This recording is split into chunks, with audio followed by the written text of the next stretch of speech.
Chapter number 1 जो है वो स्टार्ट करेंगे। और सबसे पहले आज देखेंगे, क्योंकि हमारी बुक का चैप्टर नंबर 1 है, उसका नाम है basics of information technology. Students, आज के लेक्चर में हम ये देखेंगे कि थोड़ा सा ओवरव्यू लेंगे हम इंफॉर्मेशन टेक्नोलॉजी का। उसके बाद हम ये देखेंगे कि हमारा जो कंप्यूटर है उसकी बेसिक डेफिनेशन क्या होती है। उसके बाद हम ये देखेंगे कि डिजिटल कन्वर्जेंस क्या चीज़ है। और फिर हम बात करेंगे कुछ ऐसी फील्ड्स की जिसके अंदर कंप्यूटर्स को बहुत ज़्यादा यूज़ किया जाता है। तो स्टूडेंट्स, आइए फिर आज का लेक्चर स्टार्ट करते हैं। स्टूडेंट्स, आज का जो हमारा लेक्चर है ये डिपेंड कर रहा है इंफॉर्मेशन टेक्नोलॉजी के ऊपर। उसका ओवरव्यू हम सबसे पहले लेंगे। उसके बाद फिर आगे देखेंगे इसके अंदर और क्या क्या चीजें हमारे पास अवेलेबल है। It is a technology that combines computing with high speed links that carry data in the form of text, sound, images, video etcetera from one place to another place in this global village.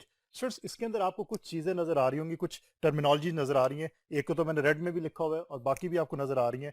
Basically information technology है क्या चीज, मैं थोड़ा सा उसको overview आपको दे देता हूँ अपार्ट फ्रॉम दिस कि और कि है क्या information. So basically information technology है कि हमारी किसी भी फील्ड के अंदर, जो भी हम फील्ड, किसी फील्ड के अंदर हम अगर हम काम कर रहे हैं, उस फील्ड के अंदर अगर हम कंप्यूटर्स को यूज करना शुरू कर दें तो we can say this is information technology. यही इंफॉर्मेशन टेक्नोलॉजी का सबसे बड़ा जो बेसिकली इसकी रेवोल्यूशन है, बेसिकली इसका यूज है इंफॉर्मेशन टेक्नोलॉजी का, कि हम अपनी हर फील्ड के अंदर जो भी हम काम कर रहे हैं उसके अंदर कंप्यूटर्स को यूज करें। सबसे उसकी जो बेहतरीन एग्जांपल है वो यही है कि स्टूडेंट्स, अब आजकल के ज़माने में ऑलमोस्ट हर पर्सन के पास अपना मोबाइल फ़ोन होता है। तो मोबाइल फ़ोन आपकी जो इंफॉर्मेशन टेक्नोलॉजी की एक बहुत बड़ी एग्जांपल है। आगे चल के अभी देखते हैं लेक्चर के अंदर कि कैसे मोबाइल फ़ोन को हम यूज़ कर सकते हैं। तो दोबारा ज़रा डेफिनेशन की तरफ आते हैं कि और भी उसका क्या है इंफॉर्मेशन टेक्नोलॉजी का। It is a technology that combines computing. Students, computing का वर्ड यहाँ पे है, ये कंप्यूटर के अंदर भी कंप्यूटिंग का वर्ड यूज होता है। कंप्यूटिंग बेसिकली कंप्यूटेशन को कहते हैं कि आपने कोई चीज कंप्यूट करनी हो, आपने कोई कैलकुलेट करनी हो कोई चीज, तो हम उसको कहते हैं computation. Computing with high speed communication links या सिंपल लिंक्स। स्टूडेंट्स, कंप्यूटेशन को हम यूज करते हैं कम्युनिकेशन लिंक्स के साथ, क्योंकि स्टूडेंट्स हम अभी आगे चल के मैं आप बात करूंगा डिटेल के साथ भी कि हमारा जो इस वक्त एरा हम चल रहे हैं इसके अंदर हम जो है वो ग्लोबल विलेज को यूज करते हैं। हम कहते हैं कि हमारी जो कम्युनिटी है that is basically a global village. उसके अंदर ये होता है कि हम तमाम कंप्यूटर्स को, तमाम सिस्टम्स को आपस में कनेक्ट करते हैं, जिसकी हमारा वेल नोन एक एग्जांपल है, that is called internet. Internet के ऊपर ये होता है कि हम कोई भी इंफॉर्मेशन जो विद इन मिनट्स या विद इन सेकंड जो है वो हमारे कंप्यूटर पे शो हो सकती है। तो स्टूडेंट्स, बेसिकली कंप्यूटर्स को आपस में कनेक्ट करने के लिए we need a communication links जो कि हाई स्पीड होने चाहिए ताकि इंफॉर्मेशन जो है वो जल्दी ट्रेवल कर सके। So that carry data in the form of text. और जो डाटा हम सेंड और रिसीव करते हैं इन कम्युनिकेशन लिंक्स के थ्रू, वो टेक्स्ट की शक्ल में भी हो सकता है, सिंपल डॉक्यूमेंट्स भी हो सकते हैं आपके, वो साउंड की शक्ल में भी हो सकता है, वो इमेजेस भी हो सकते हैं, कोई आप पिक्चर्स भेज सकते हैं, और वो वीडियो डाटा भी आपका हो सकता है from one place to another in this global village. Sir सब यहाँ पे एक कॉन्सेप्ट है, या इसको आप टर्मिनोलॉजी भी कह लें, ग्लोबल विलेज। सर बेसिकली कहा जाता है कि दुनिया इस वक्त जो वर्ल्ड है that is a global village. Sir अब यहाँ पे ये बात सोचने की है कि why is a village, why not global city, why not global country, why not global continent. Global village की बात की गई। स्टूडेंट्स, अगर आप लोगों का विलेज से ताल्लुक हो तो आपको पता होगा, और जिनका नहीं भी ताल्लुक उन्होंने भी सुना होगा कि नॉर्मली जो विलेजेस होते हैं या गांव होते हैं वो छोटे होते हैं साइज के अंदर, वहाँ पॉपुलेशन कम होती है। वहाँ पे ये होता है कि अगर गांव के किसी एक कोने पे कोई इंसिडेंट परफॉर्म होता है तो विद इन मिनट्स जो है वो इंसिडेंट पूरे गांव के अंदर फैल जाता है और हर पर्सन को पता चल जाता है कि जिस गांव के अंदर ये काम हुआ है। सो इसी तरह आपका जो ग्लोबल विलेज है, हम दुनिया को इस वक्त ग्लोबल विलेज क्यों कहते हैं, क्योंकि इंटरनेट के थ्रू आप लोग देखते हैं कि कहीं भी अगर फॉर एग्जांपल यूएसए के अंदर कोई इंसिडेंट परफॉर्म होता है तो विद इन सेकंड या विद इन मिनट्स आपके कंप्यूटर के ऊपर बाय यूजिंग इंटरनेट आप उस इंसिडेंट की इंफॉर्मेशन जो है वो देख भी सकते हो, और वीडियो भी उसकी देख सकते हो, और टेक्स्ट की शक्ल में भी आप उसको पढ़ सकते हो। तो that's why student we call this global village. इसलिए ग्लोबल विलेज का कॉन्सेप्ट यूज होता है अपार्ट फ्रॉम के ग्लोबल कॉन्टिनेंट हो या ग्लोबल कंट्री हो या ग्लोबल सिटी हो। तो स्टूडेंट्स, ये बेसिकली था ओवर भी थोड़ा सा कि हम जो इंफॉर्मेशन टेक्नोलॉजी को यूज करते हैं वो है क्या चीज। अब थोड़ा सा आगे चलते हैं और देखते हैं कि इसके अंदर और क्या चीज हमारे पास अवेलेबल है। So students, basically अब है the interconnection of computers enables people to send and receive information. Students, अभी उसकी एग्जांपल मैंने आपको इंटरनेट की एक एग्जांपल दी, क्योंकि स्टूडेंट्स इंटरनेट आप लोग सब यूज करते हैं, तो इंटरनेट की एग्जांपल ही यहाँ लेके हम चलेंगे। इंटरनेट के अंदर आपके जो कंप्यूटर्स हैं वो आपस में कनेक्ट होते हैं। जो कंप्यूटर्स आपस में कनेक्ट होंगे तो वी कैन सेंड और रिसीव डाटा इजीली। तो सर ये बेसिकली यही बात है कि interconnection of computers enables people to send and receive information. Internet is also used as a source of information technology. Again internet की एग्जांपल यहाँ भी हम मेंशन कर दी, और इंटरनेट हमारे पास सबसे बड़ा जो सोर्स ऑफ इंफॉर्मेशन इस वक्त मौजूद है। अगर हमें कोई भी इंफॉर्मेशन चाहिए विद इन पाकिस्तान की या पाकिस्तान से बाहर की कोई इंफॉर्मेशन चाहिए, तो विद इन सेकेंड्स या may be maximum with in minutes आपको जो इंफॉर्मेशन इंटरनेट के थ्रू आपके कंप्यूटर पे आपको नजर आ जाती है। तो फ्रेंड्स इंटरनेट जो है वो हमारा इंफॉर्मेशन टेक्नोलॉजी के अंदर बहुत ज्यादा उसका रोल है। सर उसके बाद अब ये देखते हैं, हम थोड़ा सा ओवरव्यू के बाद हम ये देखते हैं कि बेसिकली हम कंप्यूटर्स की हम बात कर रहे हैं। ये हमारा पहला लेक्चर है आईटी से रिलेटेड। तो जो स्टूडेंट जिनको कंप्यूटर्स के बारे में आइडिया नहीं है, वैसे तो नॉर्मली पॉसिबिलिटी ये है नहीं कि किसी को कंप्यूटर के बारे में ना पता हो, लेकिन इन केस अगर किसी को कंप्यूटर के बारे में नहीं पता, तो इस डेफिनेशन को जो मैं बताने लगा हूँ इसको अच्छी तरह समझिएगा। और इवन जिनको पता भी है वो भी इस डेफिनेशन को जहन में रखिए, क्योंकि आपके एग्जाम के पॉइंट ऑफ व्यू से ये डेफिनेशन इंपॉर्टेंट है। हो सकता है आपके एग्जाम में ये चीज़ पूछी जा सके। तो सबसे पहले हम ये देखते हैं कि कंप्यूटर सिस्टम आपका बेसिकली होता क्या है, कंप्यूटर है क्या चीज़। कंप्यूटर इज एन इलेक्ट्रॉनिक और ए प्रोग्रामेबल मशीन। तो सबसे पहले तो ये पॉइंट देखते हैं कि इलेक्ट्रॉनिक और प्रोग्रामेबल। इलेक्ट्रॉनिक का मतलब ये है कि कंप्यूटर्स के अंदर जो भी आपका डाटा जो ट्रैवल करेगा वो इलेक्ट्रॉनिक शक्ल के अंदर ट्रैवल करेगा। इसकी डिटेल हम आगे जाके देखेंगे इलेक्ट्रॉनिक शक्ल के अंदर डाटा कैसे ट्रैवल करता है, ये हम अगले लेक्चर्स के अंदर डिटेल से इंशाल्लाह जरूर देखेंगे। देन और a programmable machine. Programmable machine का क्या मतलब है स्टूडेंट्स, अभी मैं आगे चल के फिर आपको बताऊंगा कि आपके जो कंप्यूटर्स हैं उनके अंदर कुछ डिवाइसेस होती हैं, इनको हार्डवेयर डिवाइसेस कहते हैं, कुछ सॉफ्टवेयर डिवाइसेस होती हैं जिनको हम सॉफ्टवेयर कहते हैं। तो बेसिकली सॉफ्टवेयर होते हैं वो प्रोग्राम होते हैं, उनको प्रोग्राम किया जाता है, उनको बनाया जाता है, वो बना के तो फिर कंप्यूटर के ऊपर इंस्टॉल किए जाते हैं और फिर हम यूज़ करते हैं। इसकी मैं सिंपल एग्जाम्पल देता हूँ। अगर आप लोग इंटरनेट यूज़ करते हैं तो आप इंटरनेट यूज़ करने के लिए कंप्यूटर के ऊपर आप गूगल क्रोम को यूज़ करते हैं। Google Chrome is a software, वो सॉफ्टवेयर किसी ना किसी प्रोग्रामर ने, सॉफ्टवेयर प्रोग्रामर ने प्रोग्राम किया होगा। That's why we call it कि कंप्यूटर इज एन इलेक्ट्रॉनिक और ए प्रोग्रामेबल मशीन, कि जितने भी उस पर सॉफ्टवेयर रन होंगे वो प्रोग्रामेबल होंगे, प्रोग्राम के थ्रू इनको डिजाइन किया गया होगा और फिर ही वो आपके कंप्यूटर पे रन हो सकते हैं। उसके बाद it takes input. Students basically input का इसके अंदर क्या मतलब है। स्टूडेंट्स आप लोग अगर कंप्यूटर यूज करते हैं तो आप क्या करते हैं, आपने अगर कोई इंफॉर्मेशन स्क्रीन के ऊपर देखनी है तो आप उसको कंप्यूटर के ऊपर पुट करते हैं। फॉर एग्जाम्पल मैं सिंपल एक एग्जाम्पल लेता हूँ। आपके पास जो कीबोर्ड है, कीबोर्ड की बात हम नेक्स्ट लेक्चर्स के अंदर करेंगे भी इंशाल्लाह, और उसकी तमाम कीज को देखेंगे वो कैसे काम करती है। कीबोर्ड के ऊपर अगर आप ए को प्रेस करते हैं, ए को प्रेस करने के बाद आपको विद इन नैनो सेकंड के अंदर स्क्रीन के ऊपर या एलसीडी जो आपके पास मौजूद है उसके ऊपर ए लिखा नजर आ जाता है। फ्रेंड्स बेसिकली आपने जो ए प्रेस किया है कीबोर्ड से वो आपके कंप्यूटर के अंदर गया, कंप्यूटर ने उसको प्रोसेस किया और फिर आपको डिस्प्ले स्क्रीन के ऊपर शो करवा दिया। तो basically A is input for that one. आपने कोई भी अगर आउटपुट लेनी है, आउटपुट बेसिकली वो है जो आपको स्क्रीन के ऊपर शो हो रही है। तो अगर आपने कोई आउटपुट लेनी है तो you must have to give basically input, आपको इनपुट देनी पड़ेगी by using any kind of input device. तो it takes input, process then give input and given process then given input and produces output in the form of information. तो source basically होता ही है कि हम जो है वो इनपुट देते हैं कंप्यूटर को, कंप्यूटर का जो प्रोसेसर होता है वो उसको प्रोसेस करता है और प्रोसेस करने के बाद वो आप स्क्रीन के ऊपर या किसी भी आउटपुट डिवाइस के ऊपर हमें उसकी आउटपुट जो है वो शो करवाता है। अगर आप अपना नाम लिखते हैं कंप्यूटर के अंदर तो वो प्रोसेसर के पास पहले जाएगा, प्रोसेसर उसको प्रोसेस करेगा और उसको इन्फॉर्मेशन में कन्वर्ट करके आपके जो कंप्यूटर के ऊपर उसको शो करवा देगा, आपकी जो डिस्प्ले स्क्रीन होगी। तो फ्रेंड्स बेसिकली ये आपकी जो कंप्यूटर की बेसिक डेफिनेशन, इसको मैं दोबारा एक दफा रीड कर देता हूँ। कंप्यूटर इज एन इलेक्ट्रॉनिक और a programmable machine. It takes input, process then given input and produces output in the form of information। Friends इसके अंदर कुछ जो वर्ड्स हैं वो अगर आप जहन में बिठा लें तो आप इस डेफिनेशन को खुद भी लिख सकते हैं। सबसे पहले ये चीज़ तो इसके अंदर ये है कि इट टेक्स इनपुट, इनपुट की, फिर प्रोसेस और फिर आउटपुट। ये जो तीन चार चीज़ें स्टूडेंट मौजूद हैं इसके अंदर, तीन या चार वर्ड्स हैं, इसको अगर आप अपने जहन में बिठा लेंगे तो आप इसकी डेफिनेशन को खुद से एलेबोरेट इजीली कर सकते हैं। Computers can process data on the basis of instructions given to it. Students यहाँ पे एक बात और याद रखिएगा कि computers are machines and they are dumb machines. Dumb machines किस सेंस में मैं कह रहा हूँ, इस सेंस में कि जब तक आप उनको कोई इंस्ट्रक्शन नहीं देंगे, इंस्ट्रक्ट नहीं करेंगे, तब तक वो मशीन्स कुछ नहीं कर सकती। अगर आपको इस कंप्यूटर मौजूद है और उसके ऊपर आपने कोई सॉफ्टवेयर इंस्टॉल नहीं किया, सॉफ्टवेयर बेसिकली इंस्ट्रक्शंस, ये मैं डिटेल में आपको नेक्स्ट लेक्चर्स में बताऊंगा कि सॉफ्टवेयर बेसिकली कैसे हम उनको इंस्ट्रक्शन कहते हैं और कैसे हम कंप्यूटर पे इंस्टॉल भी करते हैं। तो बेसिकली सॉफ्टवेयर आपकी जो इंस्ट्रक्शंस होती है जो कंप्यूटर्स को दी जाती हैं कि कंप्यूटर ने ऐसे काम करना है।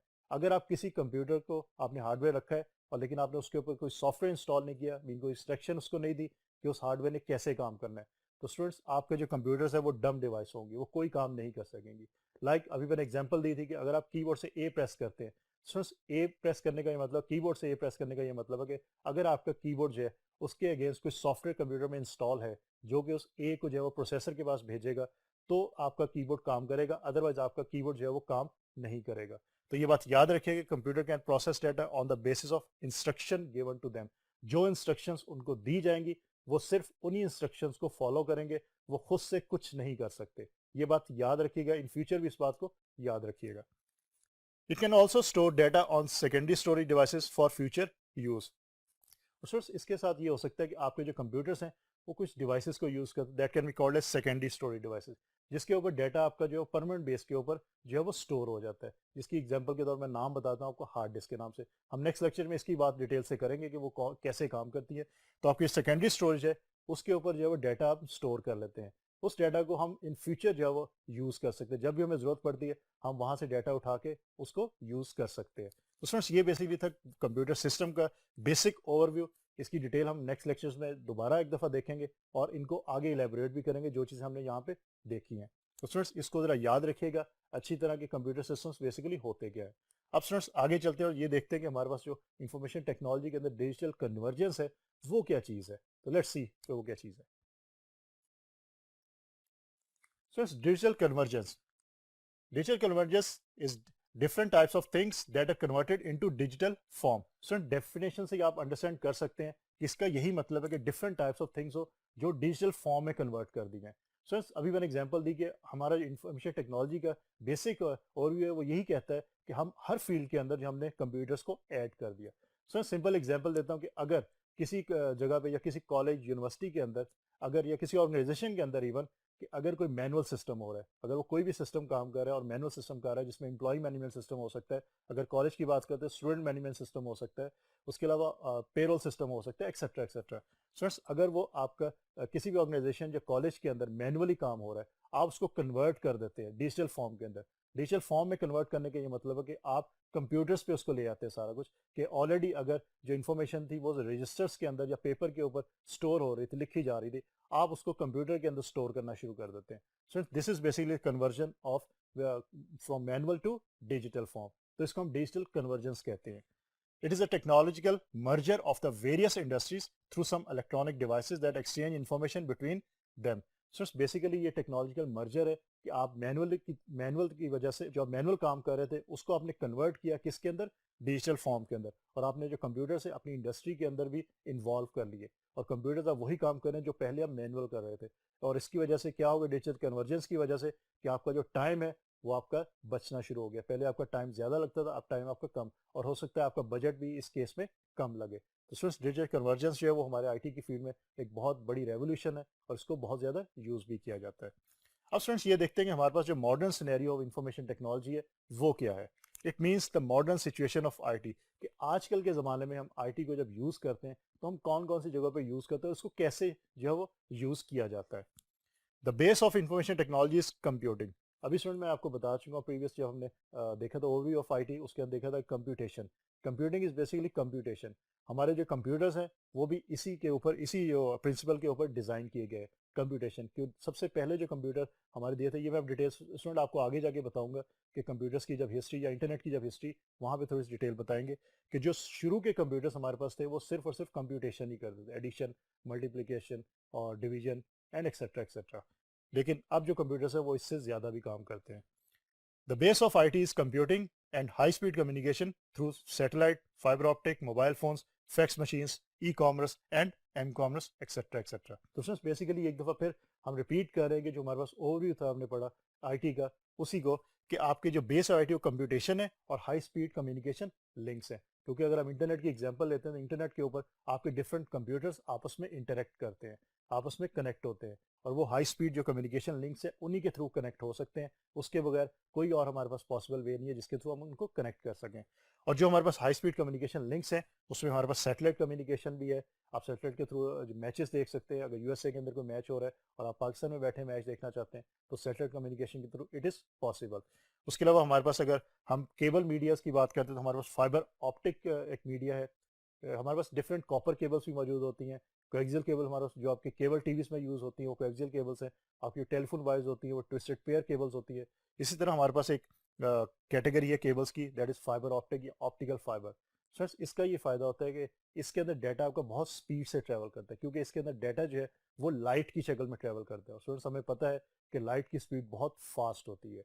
तो फाइबर ऑप्टिक यूज़ होते हैं, मोबाइल फ़ोन्स आप लोग यूज़ करते ही हैं, फैक्स मशीन्स के थ्रू आप डाटा को सेंड कर सकते हैं एक जगह से दूसरी जगह, ई कॉमर्स और एम कॉमर्स की जो फील्ड्स है उसके अंदर भी आप जो कंप्यूटर्स को यूज़ करते हैं। तो सर अब आप चलते हैं आगे और ये देखते हैं कि हमारे पास जो रेवोल्यूशन है ये वो कैसे आई है आईटी के अंदर। So let's see. IT brought revolution in our life and it is called computer revolution, information revolution, multimedia revolution, communication और internet revolution. So basically revolution का मतलब ये है कि हमारी लाइफ को चेंज कर दिया गया एकदम। हम कहाँ पे थे और कहाँ पे चले गए। मेन पहले आज से अगर 10-15 या 20 साल पहले आप चले जाएं तो मोबाइल फ़ोन्स ऑलमोस्ट किसी किसी के पास होते थे, और कई जगहों पे तो ये भी नहीं पता था कि मोबाइल फ़ोन कोई चीज़ होती भी है। तब आपके लैंडलाइन नंबर्स जो कंप्यूटर नंबर्स थे वही यूज़ होते थे और वही टेलीफोन आपके यूज़ किए जाते थे हर जगह। लेकिन अब अगर आप बात करें कि जी मोबाइल फ़ोन्स 20 साल या 15 साल पहले नहीं होते थे, तो आजकल के जो लोग हैं वो इस बात पे हैरान होंगे ये कैसे पॉसिबल है। तो बेसिकली हमारी जो लाइफ है वो चेंज हो गई है, अब रेवोल्यूशन आ गई हमारी लाइफ के अंदर, और इस रेवोल्यूशन को डिफरेंट नाम दिए डिफरेंट रिसर्चर्स ने। उसमें इसको कंप्यूटर रेवोल्यूशन भी कहते हैं, इंफॉर्मेशन रेवोल्यूशन भी कहते हैं, क्योंकि आपको हर तरफ इंफॉर्मेशन और हर किस्म की इंफॉर्मेशन विद इन मिनट्स या विद इन सेकेंड आपके कंप्यूटर पे अवेलेबल हो जाती है। मल्टीमीडिया रेवोल्यूशन, कम्युनिकेशन रेवोल्यूशन और इंटरनेट रेवोल्यूशन, तो इसके डिफरेंट नाम्स जो अवेलेबल है। आप इन नाम्स को इजीली याद भी रख सकते हैं क्योंकि ये इतने मुश्किल नहीं है इसको आप याद रखना। तो these are revolutions in the IT field. The major application of computers are, students अब देखते हैं हमारे पास जो मेजर एप्लीकेशन है, मीन वो कौन कौन सी मेजर फील्ड्स हैं जहाँ पे कंप्यूटर्स को यूज़ किया जा रहा है आजकल के ज़माने में। लेकिन स्टूडेंट्स जो यहाँ पे लिखे हुए मेंशन है एप्लीकेशन, इसके अलावा भी हमारे पास ऐसी फील्ड्स मौजूद हैं जिसके अंदर कंप्यूटर्स को यूज़ किया जाता है। लेकिन यहाँ पे मेजर फील्ड्स के बारे में लिखा है, मैं वन बाय वन इनकी डिटेल आपको बता देता हूँ। First one is artificial intelligence.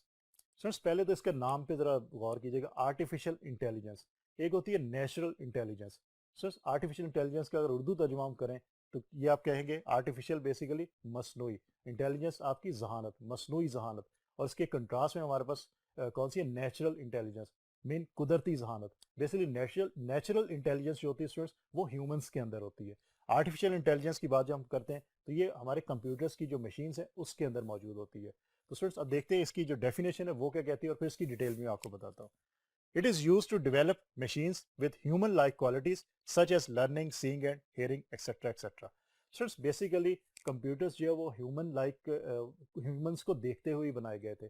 मैं डिटेल में आगे नेक्स्ट लेक्चर्स में आपको बताऊंगा कि कंप्यूटर्स के अंदर जो प्रोसेसर होता है, प्रोसेसर मैप करता है हमारे ब्रेन के साथ, क्योंकि ह्यूमंस के अंदर भी ब्रेन होता है, तो कंप्यूटर के अंदर भी जो ब्रेन होता है उसको हम प्रोसेसर का नाम देते हैं। सो इसी तरह आर्टिफिशियल इंटेलिजेंस के अंदर ये किया गया, रिसर्चर्स ने ये काम किया कि ऐसी कंप्यूटर्स बनाए जाएं जो जस्ट लाइक ह्यूमंस की तरह बिहेव करें। जिस तरह ह्यूमंस लर्न कर सकते हैं, सीख सकते हैं कोई भी चीज़, इसी तरह वो आपके जो कंप्यूटर्स है, जो एआई बेस्ड कंप्यूटर्स होंगे वो भी सीख सकेंगे। जिस तरह ह्यूमंस देख सकते हैं, हम देख के और जो है वो जो भी करना हो कर सकते हैं, इसी तरह आपकी जो मशीन्स हो, एआई बेस्ड मशीन्स हो, वो भी देख सके। उसके साथ हेयरिंग, सुन सकते हैं, इसी तरह आपकी एआई बेस्ड मशीन जो है वो सुन भी सके। फिर इसकी जो वेल नोन एग्जाम्पल हमारे पास मौजूद है दैट इज रोबोट्स। आपने हो सकता है मूवीज के अंदर देखा हो या किसी आपने जोग्राफिक चैनल के अंदर देखे हो रोबोट्स, तो रोबोट्स इसकी वेल नोन एग्जाम्पल। और आपने अगर देखा हो majority robots just like humans की तरह ही होते हैं, उसमें उनके हैंड्स भी होते हैं, उनके लेग्स भी होती हैं, और वो मूवमेंट भी करते हैं, और वो चीज़ों को एक जगह पे उठा के दूसरी जगह भी रखते हैं, etcetera etcetera. So basically AI की फील्ड के अंदर कंप्यूटर्स जो है वो बहुत ज़्यादा यूज़ किया जा रहा है, और इवन रोबोट्स को तो अब जो है वो आपकी जो इंडस्ट्रीज़ के अंदर भी यूज़ किया जाता है कि जहाँ पे ह्यूमंस काम नहीं कर सकते वहाँ पे आपके रोबोट्स जो है वो काम ईजिली कर लेते हैं। तो स्टूडेंट्स नंबर 2 हमारे पास है web based applications. The users can use it by connecting to the internet.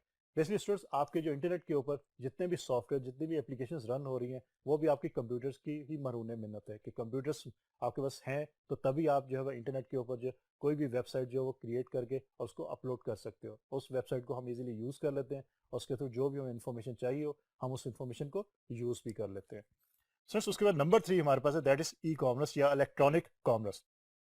It is a process of performing business on internet. Students basically e commerce एक बहुत बड़ी फील्ड, बहुत इंपॉर्टेंट फील्ड है computers की, कि आप इंटरनेट के ऊपर जब बिजनेस करते हैं that can be called as electronic commerce. Students अगर आप Amazon.com जो वेबसाइट है उसको अगर आप विजिट करें तो उसके अंदर लातादाद ऐसी चीज़ें, प्रोडक्ट्स मौजूद हैं जिसको आप परचेज कर सकते हैं। आप जब परचेज करते हैं उसको फिर पेमेंट आप करते हैं, पेमेंट करने के डिफरेंट आपके पास ऑप्शन होते हैं। आप क्रेडिट कार्ड के थ्रू पेमेंट कर सकते हैं, या अगर आप विद इन उसी शहर के अंदर या उसी कंट्री के अंदर मौजूद हैं तो आप कैश ऑन डिलीवरी के थ्रू भी पेमेंट कर सकते हैं। तो स्टूडेंट्स बेसिकली आपके जो बिजनेस होता है इंटरनेट के ऊपर वो ई कॉमर्स के थ्रू ही पॉसिबल है। अगर पाकिस्तान की हम बात करें तो यहाँ पे Draz.pk आपके पास वेबसाइट मौजूद है जिसके थ्रू आप जो है वो परचेजिंग करते हैं। OLX की साइट आपके पास मौजूद है, एक्सेट्रा एक्सेट्रा। सो इन तमाम साइट्स जो ये तमाम साइट्स आपकी ई कॉमर्स या इलेक्ट्रॉनिक कॉमर्स साइट्स कहलाती है। सो उसके बाद m commerce, it is a process of buying goods using mobile phones. So basically यह ई कॉमर्स की ही आप कहने एक सब फील्ड है, लेकिन एम कॉमर्स का मतलब ये है कि आप अगर मोबाइल फोन्स के थ्रू ये फैसिलिटी जो अवेल कर रहे हैं तो आप उसको कहते हैं कि मोबाइल फोन्स। उसके लिए हमारे पास डिफरेंट एप्लीकेशन, डिफरेंट ऐप्स मौजूद होती है जिसको हम डाउनलोड कर लेते हैं अपने कंप्यूटर के ऊपर, और फिर हम उसको यूज़ करते हुए कोई भी चीज़ जो है वो बाय कर सकते हैं और कोई भी चीज़ सेल भी कर सकते हैं। सो नंबर 5 हमारे पास जो एप्लीकेशन है that is multimedia and hypermedia.